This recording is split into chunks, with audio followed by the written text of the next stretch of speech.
penyertaan Tuhan di dalam hidup kami. Terlebih pada pagi hari ini ya Tuhan, Kau telah pertemukan kami dengan saudara-saudara kami yang lain untuk senantiasa memuji dan memuliakan nama-Mu. Ya Tuhan Yesus, bagi hamba-hamba-Mu yang Engkau percaya pada pagi hari ini untuk melayani, kiranya Tuhan jangan biarkan sendiri. Kiranya Tuhan juga bimbing, Tuhan tuntun, sehingga apa yang dilakukan semuanya seturut dengan kehendak-Mu. Terlebih bagi saudara kami, Bapak Philip, ya Tuhan Yesus, kiranya urapi dengan Roh-Mu yang kudus, sehingga apa yang akan disampaikan semuanya seturut dengan kehendak-Mu, bukan kehendak beliau semata.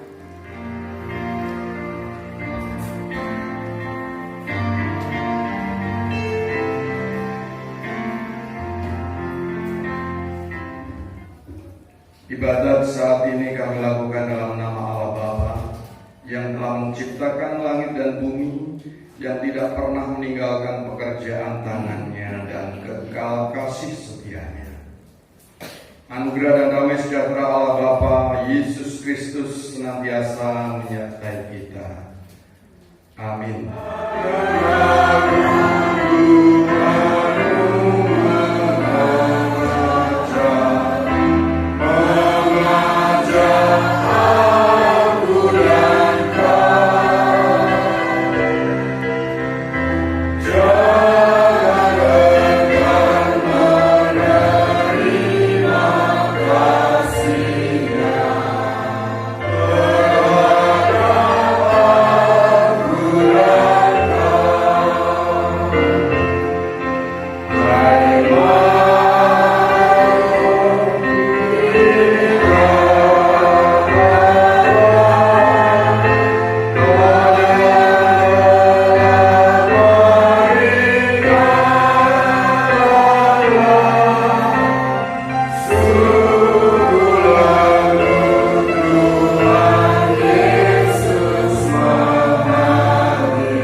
Lalu aku mendengar suara Tuhan berkata, "Siapakah yang aku utus, dan siapakah yang mau pergi untuk aku?" Maka sahutku, "Inilah aku, utuslah aku." Saudara-saudara, Yesaya ini dipanggil sebagai nabi pada saat situasi yang sulit. Pada tahun wafatnya Raja Uzia, masa pergolakan politik dan agama yang begitu dahsyatnya karena bangsa Asyur menguasai bangsa Israel ini, dan bangsa Israel ingin mencoba melawannya tapi tidak memiliki kemenangan sama sekali. Nah, di tengah-tengah situasi seperti inilah Allah mengutus Yesaya untuk melayani bangsa Israel. Nah, apa respon Yesaya terhadap panggilan itu? Yesaya merasa jadi orang yang tidak layak. Yesaya tidak mempunyai kemampuan apapun di tengah-tengah pergolakan yang penuh bahaya ini. Tetapi Tuhan tahu bahwa di antara sekian banyak umat Israel itu Tuhan pilih Yesaya, sekalipun dia orang yang tidak mampu.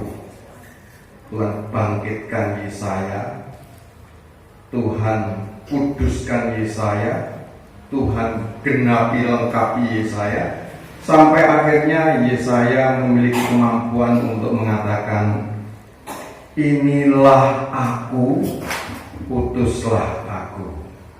Bapak Ibu yang terkasih dalam Tuhan, Tuhan ingin mendengarkan ketika Tuhan membutuhkan rekan sekerja dalam pelayanannya. Dan kita mengatakan apa, saudara-saudara? "Inilah aku, utuslah aku." Kalau kata-kata ini keluar dari mulut kita, berarti inisiatif untuk ikut melayani itu paksaan atau kesadaran? Kesadaran, yes, kesadaran. "Inilah aku Tuhan, utuslah aku." Saudara-saudara, di Pepantun Jaya ini spirit itu sudah ada sejak lama. "Inilah aku, utuslah aku." Saya melihat sejak anak-anak ini begitu sepertinya ya. Tuhan memberkati setiap kita untuk menjadi orang-orang yang selalu bersedia dan siap dengan inisiatifnya sendiri untuk mengatakan, inilah aku Tuhan, putuslah aku. Amin.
Itulah hukum yang pertama dan yang pertama. Dan hukum yang kedua yang sama dengan itu ialah, kasihlah sesamamu manusia seperti dirimu sendiri.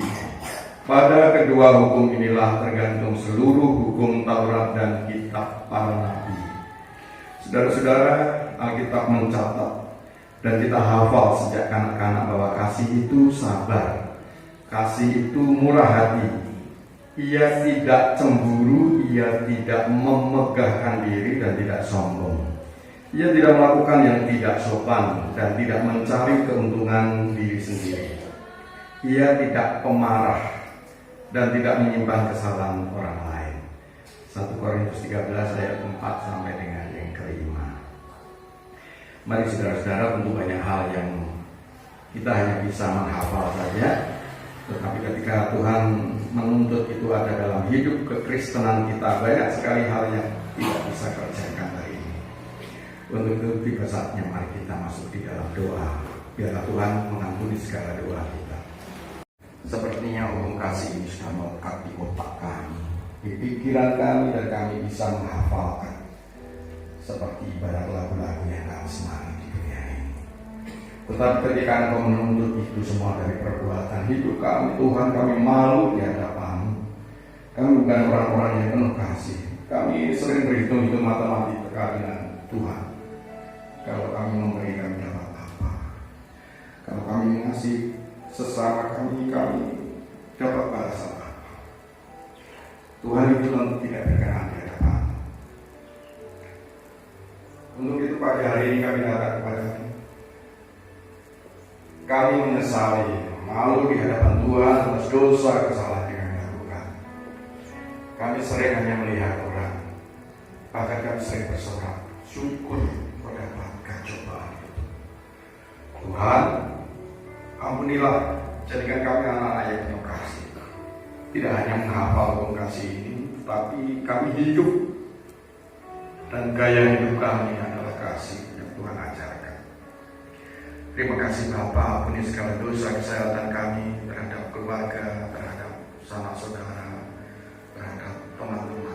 Jika ada kesalahan oleh kata-kata, betul kata hati dan perbuatan kami, Tuhan kami serahkan.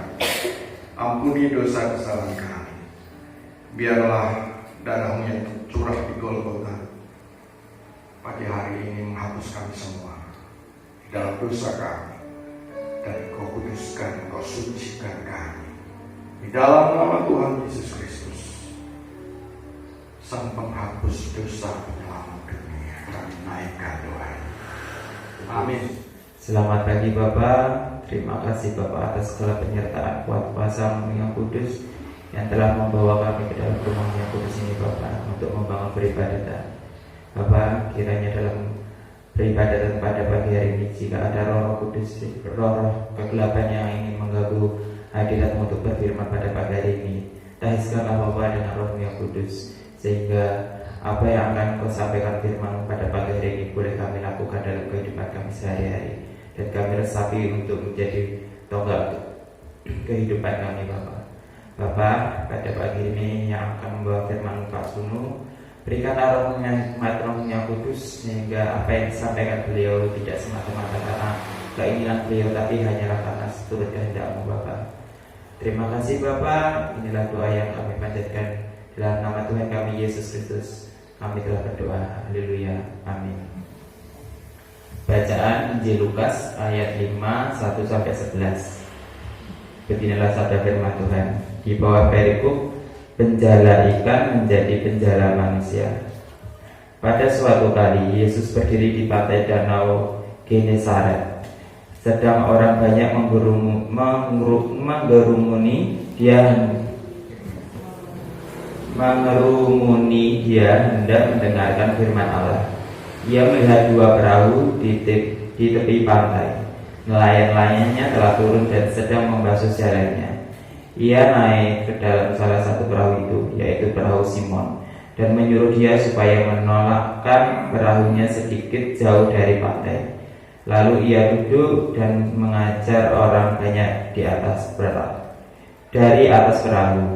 Setelah selesai berbicara, ia berkata kepada Simon, bertolaklah ke tempat yang dalam dan tebarkanlah jalanmu untuk menangkap ikan. Simon menjawab, mari masuk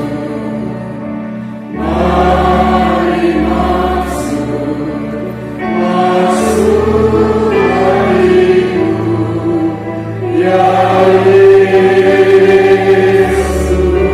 datang sekarang dan tinggallah dalam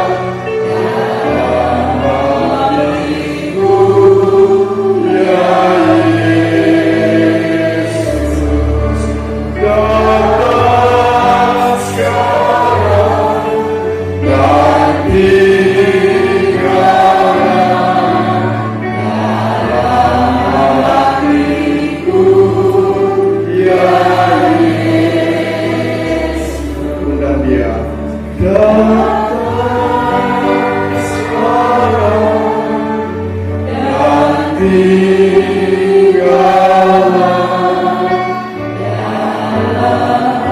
hatiku, ya Yesus. Shalom Bapak Ibu yang terkasih. Selamat pagi. Sehat bahagia buat kita semua, nggih. Bapak Ibu yang terkasih, tanpa terasa kita sudah memasuki minggu pertama bulan Februari. Ini sekian bulan yang lalu, habis tahun ya saya di sini karena pandemi. Kita tidak bisa berjumpa sekian lama, dan hari ini saya dapat kabar di grup bahwa Omikron ini sudah sampai di Nganjuk. Dan panitia tempo hari di grupnya baca ya, ada sebagian, gimana kalau kita usulkan apakah ini kita lanjut, karena puncaknya prediksinya antara akhir bulan Februari atau sampai Maret. Nah, saudara-saudara, tetap semangat kita di dalam Tuhan, amin. Kalau Tuhan Yesus bisa mengawal kita di Januari yang lalu, Dia Allah yang tetap yang sama bisa melindungi mengawal kita di bulan ini sampai Maranatha, amin. Bapak Ibu Saudara yang terkasih dalam Tuhan, sesuai dengan bacaan kita hari ini, kita akan mengingat kembali pengajaran Tuhan melalui Injil Lukas 5 ayat 1 sampai dengan ayat 11. Pagi ini sesuai dengan tuntunan dari MA, temanya bertolaklah ke tempat yang dalam untuk menjala siapa saudara-saudara? Manusia. Kita tahu dari bacaan tadi dia penjala ikan, dan harapkan bisa menjadi penjala manusia. Nah, saudara-saudara, kisah panggilan menjadi penjala manusia ini dibagi atas 3 bagian. Yang pertama, kisah tentang pengajaran Tuhan Yesus di pantai. Yang kedua, kisah mukjizat Tuhan Yesus yang memberikan murid-muridnya ikan begitu banyak sampai 2 perahunya akan tenggelam. Yang ketiga adalah respon Simon dan murid-muridnya lain terhadap panggilan Tuhan untuk menjadi penjala manusia. Nah saudara, meskipun dibagi dalam 3 bagian, yang satu tidak bisa dipisahkan dengan yang lain, menjadi satu kesatuan kisah yang nanti akan kita ingat sampai pulang apa yang hendak Tuhan ajarkan buat kita pagi hari ini. Mari kita mulai dengan bagian pertama. Bagian pertama adalah kisah tentang pengajaran Tuhan Yesus di pantai. Saudara-saudara, dalam Injil Lukas yang tadi kita baca, Tuhan Yesus mulai banyak dikenal orang oleh karena banyaknya mukjizat dan pengajaran yang dia lakukan. Jika kita membaca dalam perikop sebelumnya, jadi sebelum bacaan ayat pasal yang kelima ini, kita akan menemukan kisah Tuhan Yesus mengusir roh jahat di dalam rumah ibadat Kapernaum. Kemudian Tuhan Yesus menyembuhkan ibu mertua Simon Petrus yang sakit, serta berbondong-bondong orang yang datang pada Tuhan. Ada yang sakit, ada yang kerasukan setan, yang sakit disembuhkan, yang kerasukan setan dipulihkan. Nah saudara-saudara, dari mukjizat-mukjizat dan pengajaran yang penuh kuasa yang telah Tuhan Yesus lakukan itulah, ini membuat semakin dikenal banyak orang. Istilahnya sekarang namanya sedang viral, dan followernya semakin banyak, sehingga saudara-saudara tidak cukup lagi sinagog atau gereja untuk menampung jumlah orang yang semakin hari semakin banyak datang pada Tuhan. Dan tidak cukup lagi waktu yang hanya untuk khotbah atau mengajar di hari Sabat. Jadi Tuhan mengajar di mana dia ada. Begitu Tuhan datang, banyak orang yang ikut berbondong-bondong. Dia akan ajarkan kedahsyatan kuasa Allah. Dia akan ajarkan kebenaran firman Tuhan. Dia akan demokan kuasa Allah untuk menolong umatnya. Nah, kita bisa belajar dari bagian pertama ini, saudara-saudara. Mengajarkan kebenaran firman Tuhan itu tidak harus di dalam gereja saja. Tidak harus terikat dengan jadwal tugas pelayanan kita yang sudah ditentukan oleh gereja kalau kita penatua diaken. Jadi siapapun kita yang sudah menjadi umat pilihan Allah, Tuhan Yesus mengingatkan kita pagi hari ini, kebenaran firman Tuhan bisa kita ajarkan di mana saja, di rumah, di kantor, di sekolah, di lingkungan kita. Bukankah Alkitab sudah mengatakan bahwa firman Tuhan mengajarkan bahwa Tuhan tinggal di dalam hidup kita. Gereja bagi orang Kristen ini bangunannya atau hatinya? Hatinya. Bangunannya boleh gereja, tetapi gereja dalam spirit, dalam pengajaran Tuhan, dalam kebenaran firman Tuhan adalah hidup kita ini. Amin.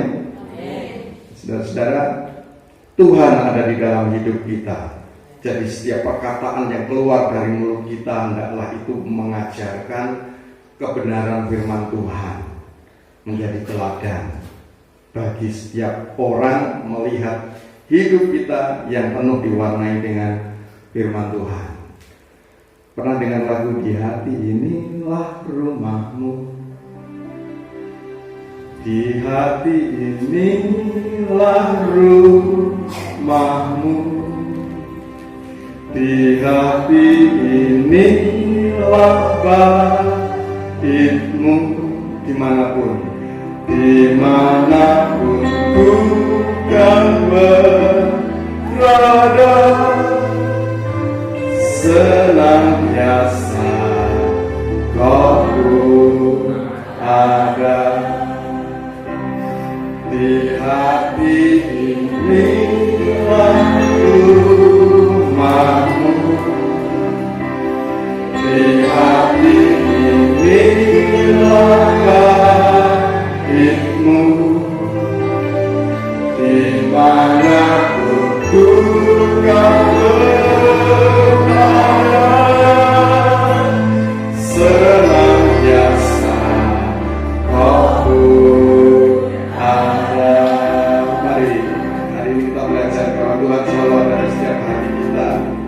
jadikan hati ini untuk kediaman. Ku jadikan hati ini untuk kediaman-Mu.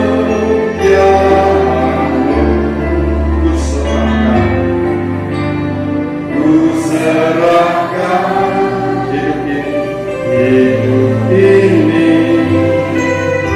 untukmu Allahku. Ku jadikan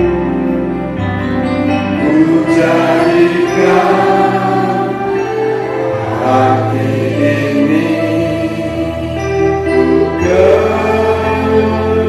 kediaman-Mu. Ku serahkan hidup ini, ku serahkan hidup ini untukmu Allahku. Di hati ini lalu aku di hati ini, di hati ini wajah Yesus dimanapun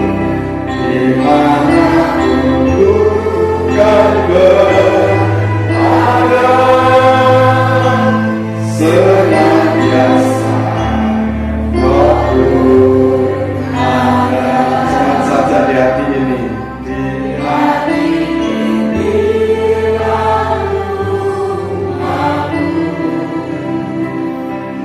hati ini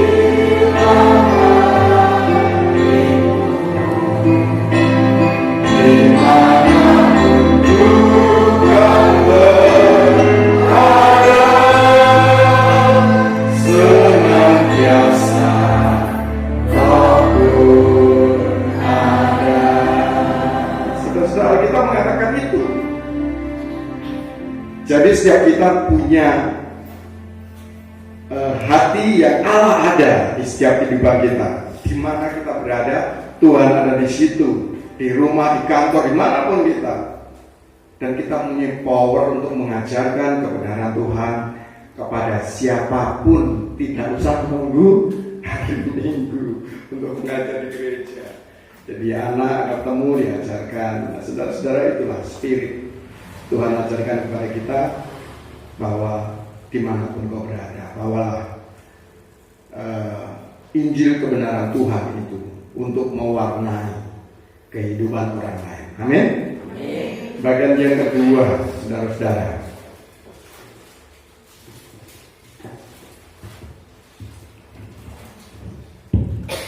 Lukas 5 ayat 4b sampai 5. Ayat 6. Ayat 6. Lukas 5 ayat 6 sampai 7. Ayat 6 saja. Ayat 6 saja. Demikian bunyi firman Tuhan. Dan setelah mereka melakukannya, mereka menangkap sejumlah besar ikan. Saya rawat ya, yang bertolaklah. Oh iya. Yang bertolak. Lukas 5 ayat 6. Lukas 5 ayat 6. Saya ulang ya, atau nanti ya. Lukas 5 ayat 6.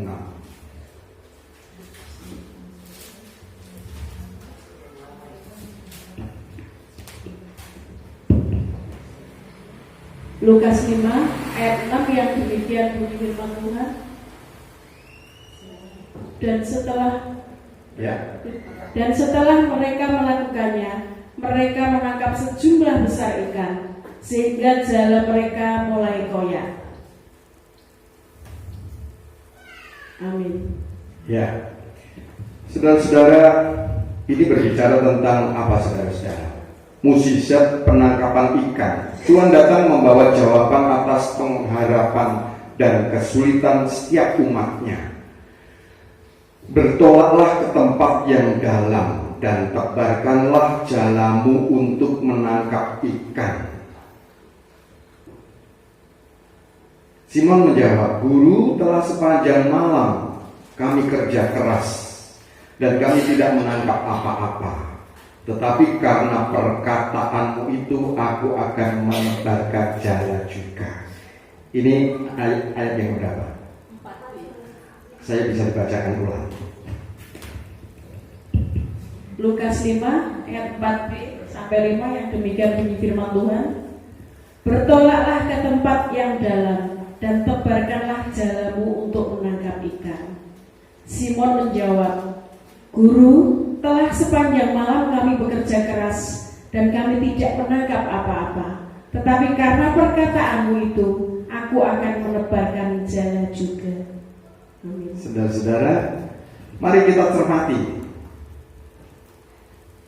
dialog singkat antara Tuhan Yesus dan Simon. Ada perintah bertolaklah ke tempat yang dalam. Saudara-saudara, Tuhan tahu Simon dan kawan-kawannya sedang mengalami kesulitan. Mereka sedang tidak baik-baik saja. Mereka sedang tidak punya apa-apa. Minimal hari itu tidak ada penghasilan yang bisa dia bawa pulang untuk dirinya sendiri maupun keluarga mereka. Tuhan ingin menolong mereka dengan kuasa mukjizatnya, tetapi tetap melibatkan mereka untuk memperoleh mukjizat itu. Jadi ada bagian yang harus dikerjakan oleh kita. Saudara-saudara, sering kita terjebak, wah berikan berkat-Mu, tapi kita hanya ingin mendapat mukjizatnya saja. Ya. Tuhan kali ini ingin melibatkan. Jadi perintah Tuhan, bertolaklah ke tempat yang dalam, tebarkanlah jalamu untuk menangkap ikan. Ini adalah bagian yang harus tetap kita kerjakan. Apakah Tuhan tidak tahu kalau murid-murid itu sudah semalaman bekerja keras? Pasti tahu. Apakah ada yang salah dengan murid-muridnya? Mereka bukan nelayan kemarin sore. Mereka nelayan yang sudah hidup dengan profesinya sejak lama, sehingga tidak mungkin dia keliru tempo waktu. Tidak ada yang salah dari mereka kerjakan. Mereka benar. Mereka bukan nelayan yang asal kerja. Nah, saudara-saudara, itu mengapa Simon sedikit menyanggah perintah Tuhan. Apa sanggahnya Simon? Karena Simon dan kawan-kawan sudah melakukan itu semua, mereka sudah bekerja keras, dan perintah Tuhan ini tidak lazim. Jadi Simon sedikit menyanggah, mengatakan bahwa Tuhan sudah selama-lama kami bekerja keras. Nah, saudara-saudara, Simon melawan, ya, putus asa.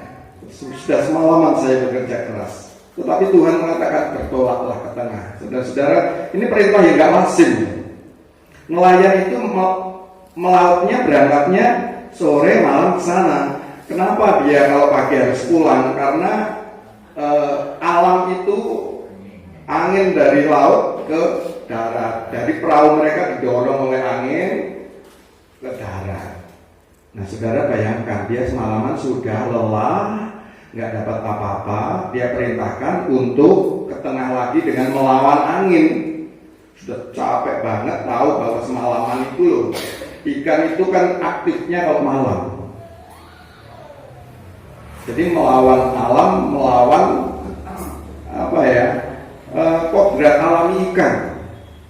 Nah, saudara-saudara, Bapak Ibu yang terkasih, bukankah kita seringkali bersikap seperti Simon? Dalam masa-masa yang sulit kita selalu berharap mukjizat ada, pertolongan Tuhan ada terjadi dalam hidup kita. Tetapi saat Tuhan hendak menolong kita dengan cara Tuhan, kita sering protes. Benar ya Bapak ya? Karena merasa tidak cocok dengan cara Tuhan. Tolonglah Tuhan aku ini, tapi dengan caraku, jangan dengan cara Tuhan yang begitu rumitnya dan tidak masuk akal. Itu sering kita lakukan. Nah, Tuhan ingin mukjizatnya itu berjalan tumbuh, membangun proses iman percaya hidup setiap umatnya. Sementara umatnya ingin mukjizat itu segera dapat, besok segera bisa saya pakai instan. Tuhan ingin mukjizat itu membuat proses manusia tumbuh untuk mengenal Dia lebih jauh. Saudara-saudara, mari kita lihat jawaban Simon selanjutnya. Untung Simon tidak berkeras hati untuk mempertahankan ilmu nelayannya. Untung Simon tidak berkeras hati untuk mempertahankan logikanya. Jawab Simon, tetapi karena perkataanmu itu aku akan menebarkan jala juga. Saudara-saudara, sekalipun perintah itu melarang kodrat alam, tidak masuk akal, tidak lazim, berbenturan dengan logika, tetapi mereka mengatakan mengimani karena perkataanmu itu aku akan menebarkan jala juga. Karena perkataanmu itu aku pasti sembuh. Karena perkataanmu itu keluargaku pasti dipulihkan. Karena perkataanmu itu aku pasti segera mendapatkan pekerjaan jodoh. Karena perkataanmu itu usahaku pasti akan bangkit kembali di masa-masa sulit ini. Amin. Inilah ketaatan total, terobosan iman untuk mendapatkan mukjizat Tuhan. Tuhan hanya meminta kita untuk apa? Percaya dan taat. Itu saja, sederhana saja. Tuhan, hatiku percaya, hatiku percaya.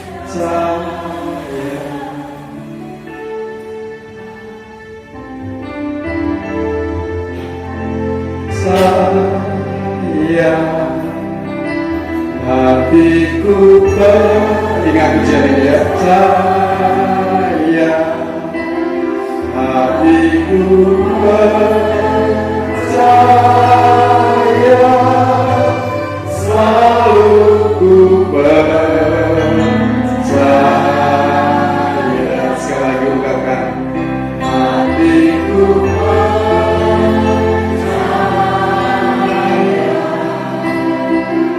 hatiku percaya,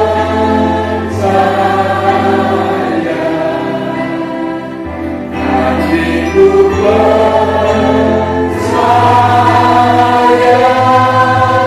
selalu ku percaya. Satu tak melihat jalan.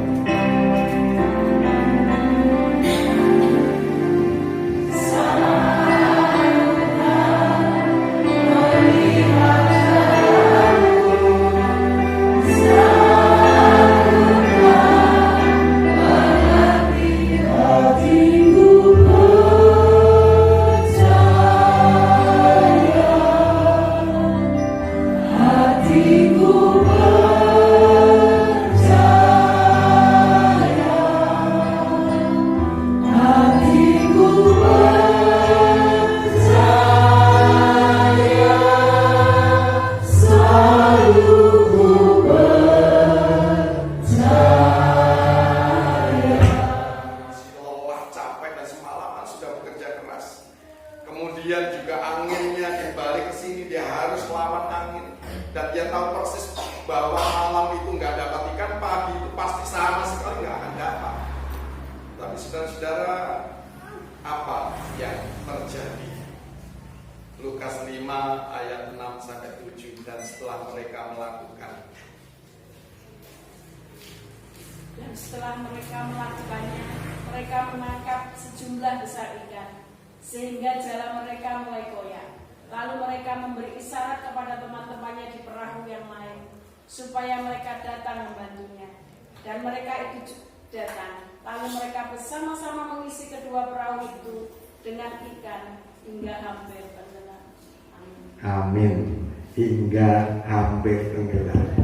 Tuhan nggak hanya memberi 10 biji, 20 biji atau setimbo, seperahu, 2 perahu. Ini kalau kita cermati, dipanggil perahunya temannya untuk ikut diisi sampai hampir, saudara-saudara mengatakan tenggelam. Bapak Ibu yang terkasih dalam Tuhan, Tuhan bukan sosok yang hanya berbicara untuk urusan-urusan rohani saja. Jika Tuhan kita libatkan, maka keberadaan Tuhan itu akan membawa berbagai hasil yang luar biasa dalam segala sisi kehidupan kita. Betapa seringnya kita menyampingkan Tuhan untuk urusan-urusan pekerjaan, hal duniawi kita. Atau bagi sebagian orang mungkin ragu apakah Tuhan memang mau terlibat dalam urusan kerja, dan sebagian kita kuasai sendiri untuk kita kerjakan sendiri tanpa melibatkan Tuhan. Saudara-saudara, Tuhan tentu mau. Dia begitu mengasihi kita, anak-anaknya. yang telah menyiapkan segala yang terbaik buat kita. Amin. Saudara, apa yang terjadi dengan Simon Petrus setelah mendapatkan mukjizat itu? Ini pertanyaan penting dan ini kita banget. Apa yang terjadi dengan Simon Petrus setelah mendapatkan mukjizat itu? Ia tersungkur di depan Yesus dan berkata, Tuhan, pergilah daripadaku karena aku ini seorang berdosa. Saudara-saudara, ini adalah ungkapan pertobatan Simon Petrus yang merasa tidak layak di hadapan Tuhan yang penuh kuasa, di hadapan Tuhan yang maha agung, penuh mukjizat, Sang Surgawi yang datang di hadapan dia dan kawan-kawannya. Kita perhatikan proses iman Simon ini. Cara Simon menyebut nama Yesus pada saat Tuhan Yesus mengajar. Simon mengenalnya dan menyebutnya sebagai apa? Guru. Guru, sudah semalaman saya bekerja keras.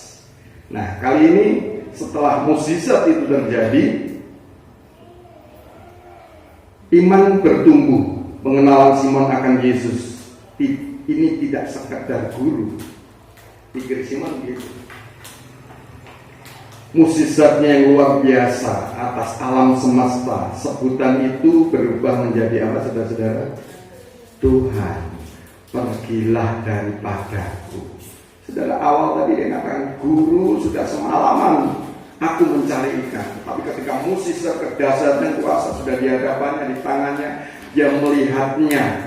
Ini pribadi surgawi yang ada di hadapanku, dan Tuhan memberikan kelimpahan berkat mukjizat buat mereka. Berubahlah pengenalannya menjadi Tuhan. Nah, saudara-saudara, ini pengajaran buat kita bahwa mukjizat Tuhan Yesus tidak hanya merubah kehidupan jasmani kita, tetapi juga merupakan spirit untuk merubah kehidupan rohani kita. Jadi undanglah Tuhan di dalam setiap hidup kita, karena apa yang Tuhan kerjakan dan mukjizat itu bisa merubah hidup kita secara jasmani, demikian juga rohani. Bagian yang ketiga, ini puncak goalnya dari pewartaan ini. Lukas 5 ayat 10b sampai 11. Kata Yesus kepada Simon. Lukas 5 ayat 10b sampai 11 yang demikian bunyi firman Tuhan. Kata Yesus kepada Simon, jangan takut. Mulai dari sekarang engkau akan menjala manusia.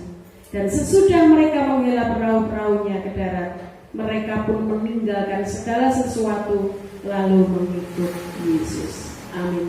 Jangan takut, mulai sekarang engkau akan menjadi penjala manusia. Saudara-saudara, ini naik kelas apa kelas ya? Naik kelas. Ya, siapa yang ingin naik kelas? Ekonominya naik kelas, pergaulannya naik kelas, wibawanya naik kelas, jabatannya, golongannya naik kelas. Kita semua pengen ya. Tetapi ketika Tuhan katakan bahwa mulai sekarang kamu yang pengen naik kelas harus menjadi penjala manusia. Wah, ya jangan kok Tuhan, mukjizat aja, penjalanya manusia nggak usah. Atau ekstrimnya lagi, nggak usah terjadi mukjizat Tuhan asal saya nggak jadi penjala manusia. Saudara-saudara, bayangan kita mendengar kata penjala manusia ini selalu terbayang sosok penginjil ngalor ngidul bawa tas Alkitab masuk rumah yang terbuka. Bu, mau saya ceritani tentang Yesus. Sinten itu buatan pergi lagi, ada orang temu di jalan, sampai mau saya ceritani tentang Yesus. Enggak Pak, haram. Pergi lagi. Bayangan kita kan selalu begitu ya. Tetapi penginjil sekarang kan tidak seperti itu. Penjala manusia sekarang itu bawa HP, bawa kamera. Ya, seperti Mas Ardi ini, penjala manusia era milenium ini.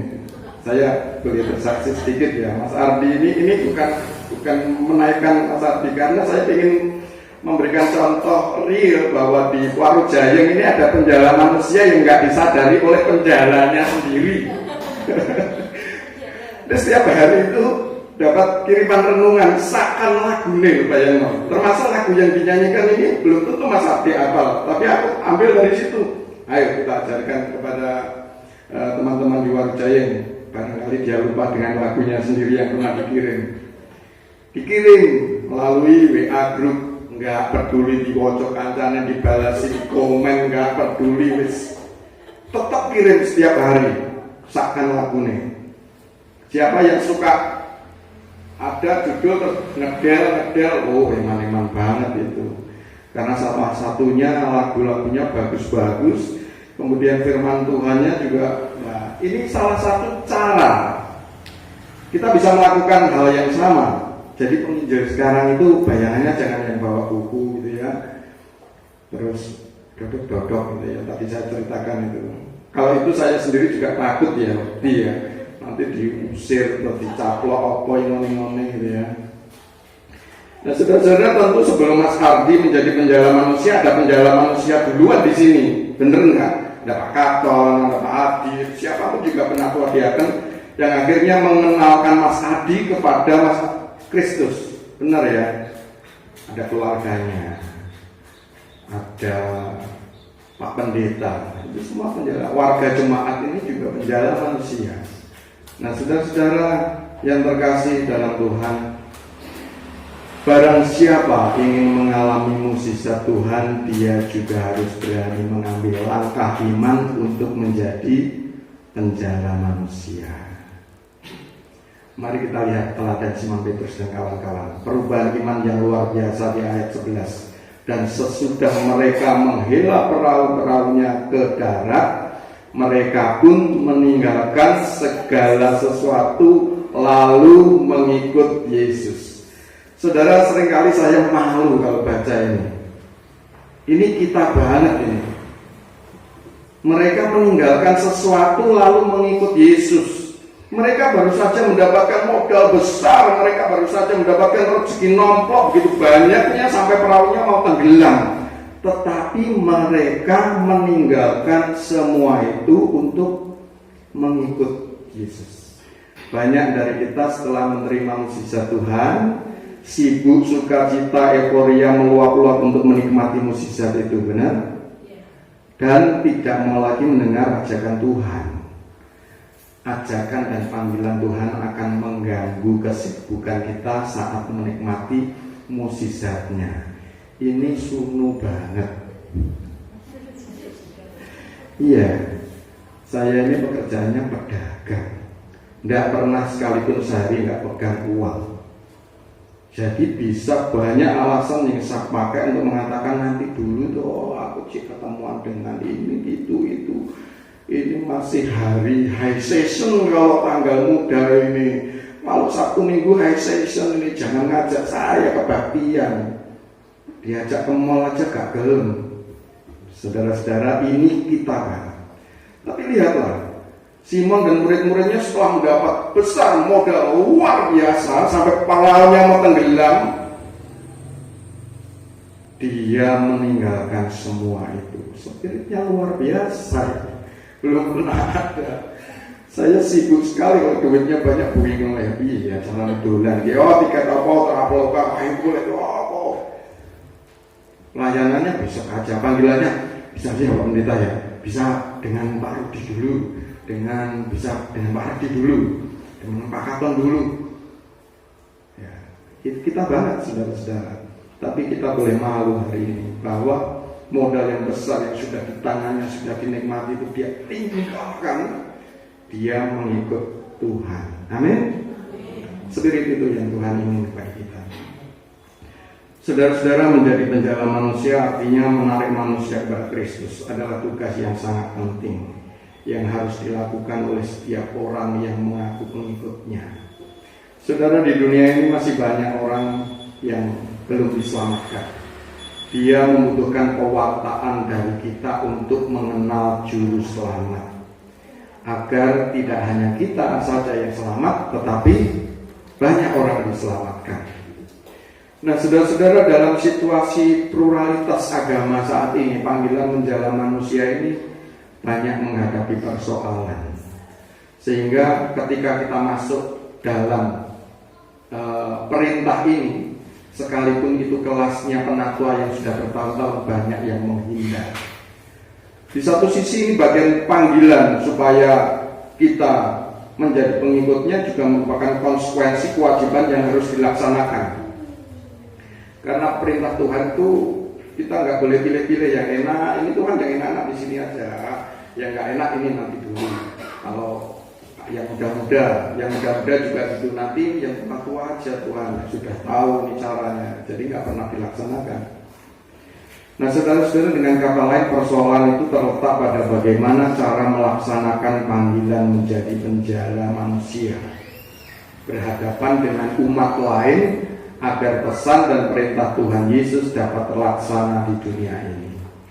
Nah, ini berbicara tentang metode pewartaan Injil Kerajaan Tuhan demi melaksanakan panggilan untuk menjadi penjaga manusia di tengah-tengah pluralitas bangsa kita. Nah, saudara-saudara, saat lain nanti akan menjadi bahan pengajaran. Sebetulnya pada puncaknya tema yang ketiga ini harus digali lebih dalam.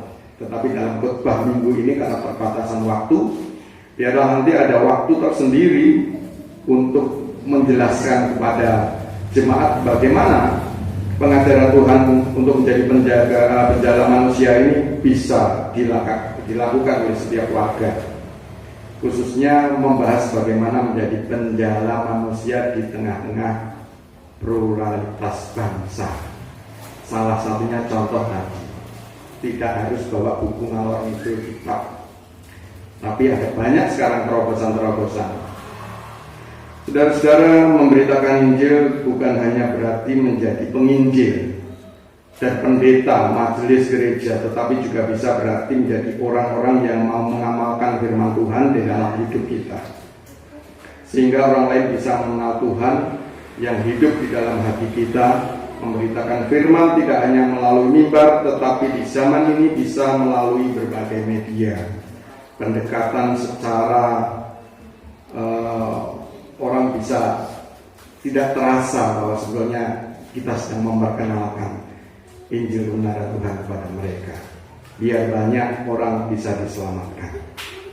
Saudara-saudara, mari kita refleksi kembali kebenaran firman Tuhan pagi ini, bahwa pewartaan kebenaran firman Tuhan tidak harus di dalam gereja. Itu sudah melekat erat di dalam hidup kita, bisa kita wartakan dimanapun kita berada. Yang kedua, percaya dan taat ini syarat mutlak untuk mendapatkan mukjizat. Yang ketiga, jadilah murid yang mau bertolak ke tempat yang lebih dalam untuk ikut mewartakan kebenaran firman Tuhan agar banyak orang bisa diselamatkan. Kiranya Tuhan Yesus menolong setiap kita. Amin.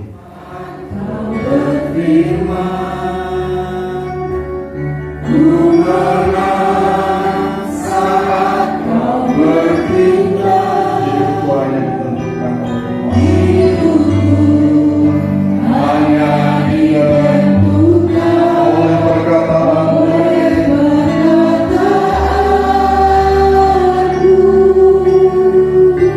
Aman karena kau menjaga.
Allah yang disembah Abraham, Ishak dan Yakub.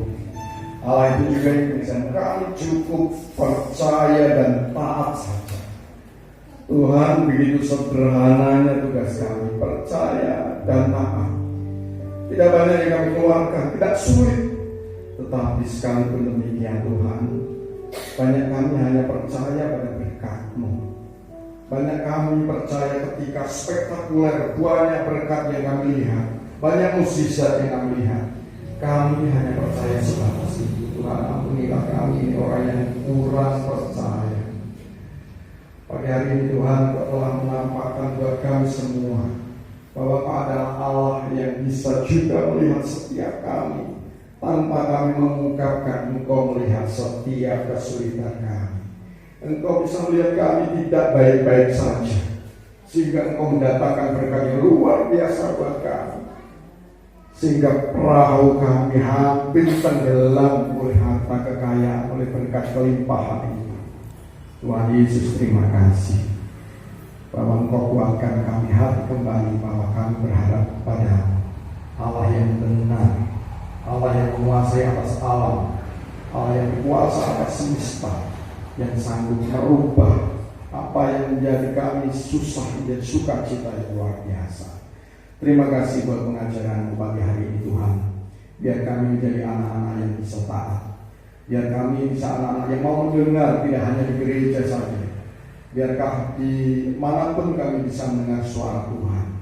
Bapa di surga, kami juga menjadi anak-anak yang tidak menolak jika Tuhan mengajak kami untuk mewartakan kebenaran itu di antara kami semua. Biar banyak orang yang mengenal Kristus dan diselamatkan. Bapak di surga, terima kasih. Kami berdoa untuk yang sakit Tuhan sembuhkan, yang mengalami apapun juga di dalam hidupnya, masalah ekonomi, keuangan, masalah rumah tangga, hubungan suami istri, anak yang kurang harmonis. Tuhan akan pulihkan semua dalam nama dan mukjizat kuasa-Mu. Bapak, kami juga berdoa untuk warga Warjaya ini Tuhan. Begitu Spirit itu sudah lama ada di tengah-tengah keluarga besar Warjaya ini Tuhan, yang ikut menjadikan gereja ini semakin hari semakin mengenalkan kuasa Tuhan di dalam kehidupan kami di lingkungan ini.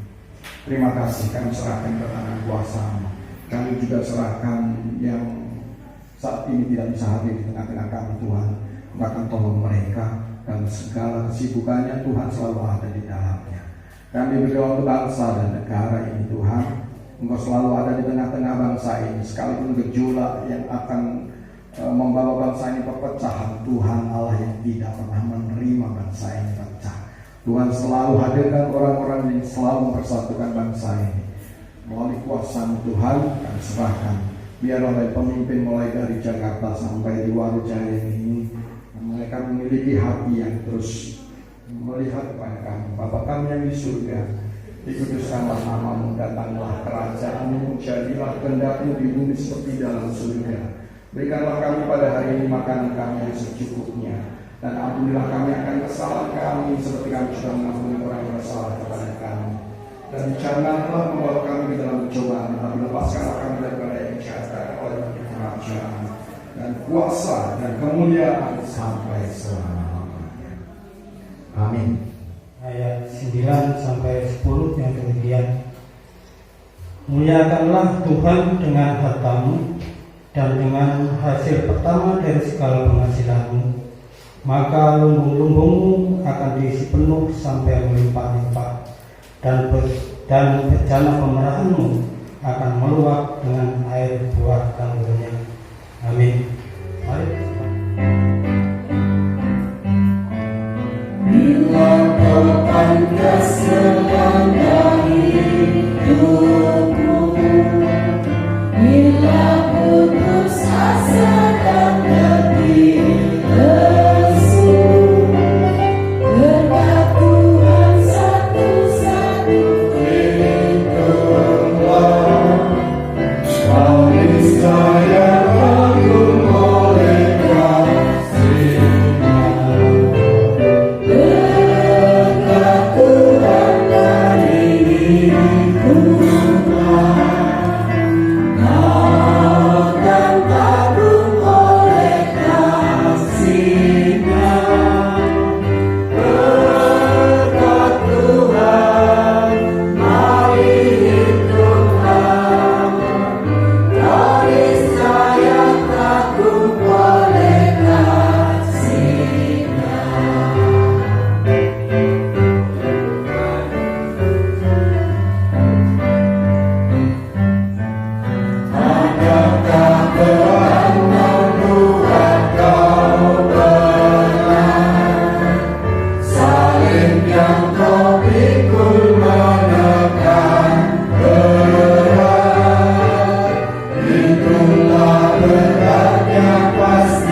kasih ya Tuhan, Engkau selalu memberkati hidup kami masing-masing, baik berkat jasmani maupun berkat rohani Tuhan yang sudah kami terima di pagi hari ini.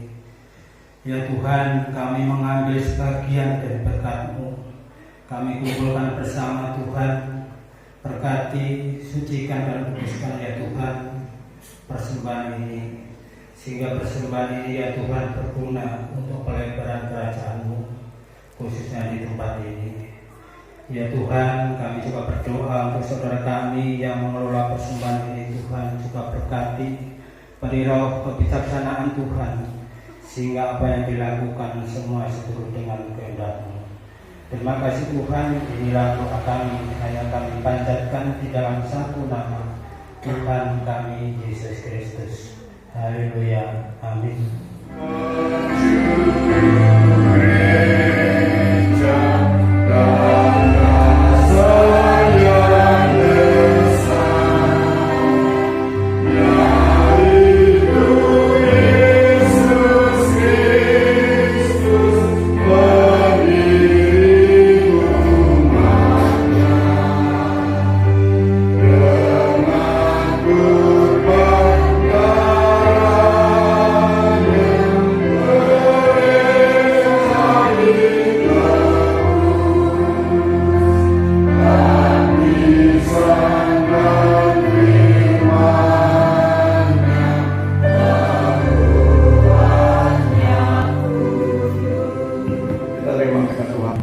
Kasih karunia dan damai sejahtera dari Allah Bapa, Tuhan Yesus Kristus dan Roh Kudus menyertai kita sekalian dari saat ini kekal selama-lamanya.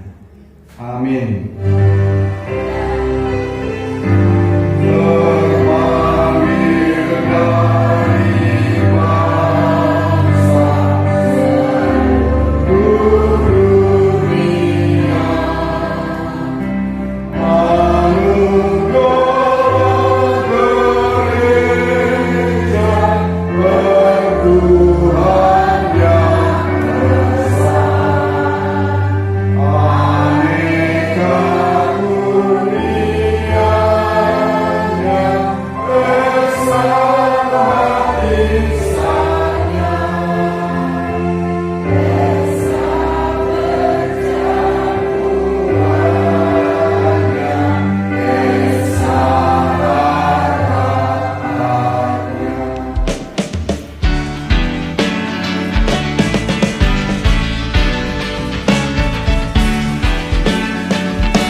bahagia.